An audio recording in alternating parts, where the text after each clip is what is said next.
Thanks a lot for coming in. Good morning. Happy to be here. Something about this community appeals to you? This is a wonderful place to live. For KelownaNow, this is Camp Mulgat. And we're joined by Joanna Schlosser, the camp director of Camp Hoo-Ha here in Kelowna. And Joanna, tell us a little bit about this. I take it started in Calgary. It did. So Melanie McKay is the founder of Camp Hoo-Ha. She'll actually be here for tomorrow's event. So she was dropping her daughter off at camp one day, and in the flurry of all of her busy day, and on the way home she thought, why don't I get a badge? And kind of cooked up this whole idea of a camp for grown women. Wow. Okay, so she tried that in Calgary, bigger place than Kelowna. What was the response?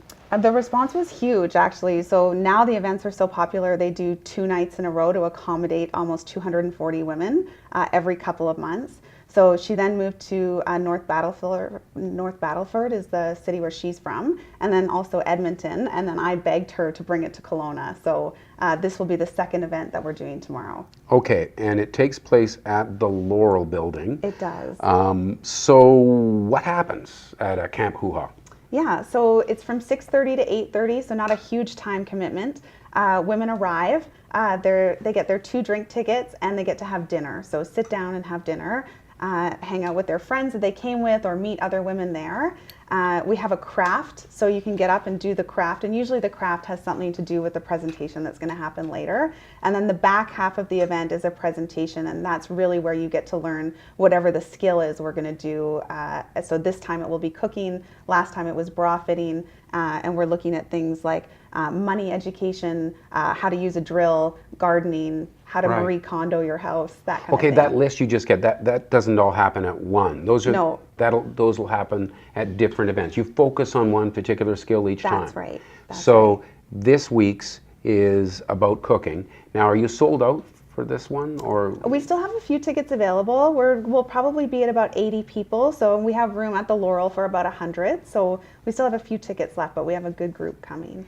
And so what is the focus of the cooking education that people will get? Do you have a sense of it? Obviously it hasn't happened yet. But. Yeah, so Chris and Mia from Crafty Kitchen are coming, and they're going to do a campfire chicken. So you'll learn how to prep the chicken, tent the chicken, and then how to cook it campfire style or in the oven is the idea. So, and then the craft is a dipping wooden kitchen utensils so that they have the paint at the bottom, which is really popular right now.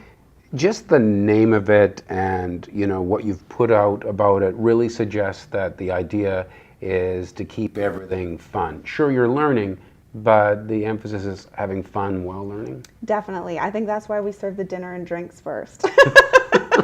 Yeah. It's always a good way to get things going. Yeah, that's right. So, but no, really, it is about having fun. There's music playing, there's drinks being had and food being shared, and then you get to learn something. But usually the presentations are very lighthearted, so you definitely leave knowing something, but it's not, the real reason for being there is to have fun. So how many Kelowna hoo-has have we had so far? It's just the one so far, so this will be number 2. Number 2. Mm-hmm. And what's the response been from the first to the second? Is it growing, would you say, interest? Definitely growing, and my favorite thing about the response is how many women are feeling inspired to be involved. I've had so many messages from people wanting to volunteer to be a part of it, wanting to connect with other women, and we have a Facebook page that's a private page, and there's 775 women that are a part of it. So, we won't see all of those at every event, but the idea is we do one every couple of months, and it's a growing group of women that want to connect and have fun together. I saw that picture with the ladies all lined up, dressed like Girl Guides. Now, you're not going to dress people up like that? No requirement, no uniform. But you definitely leave with a badge, which I think is really fun, and most of the women get a really good kick out of. Okay, so you can start collecting the badges. Like if you were at the last one, you'd have your bra badge. Yes. And now you'll have your cooking badge. That's right. And then on down the line. That's right. And then you could show up to future events with your string of badges. Is that the idea? That's right. And it kind of also has that nostalgic feeling to it. If you as a kid went to camp, those were the kinds of things that you collected, and it's just a really fun part of it. I remember collecting my own little Cub Scout badges. Yeah. They were pretty easy to get, but you got proud of the fact that you had 9 9, 10, 11 of these badges. That's right. That's Yeah. right. Yeah. All right. Well, thanks for coming in and telling Thank us you. about Thanks so Camp much. Hoo Ha. Thank you. And thank you for watching Kelowna Now.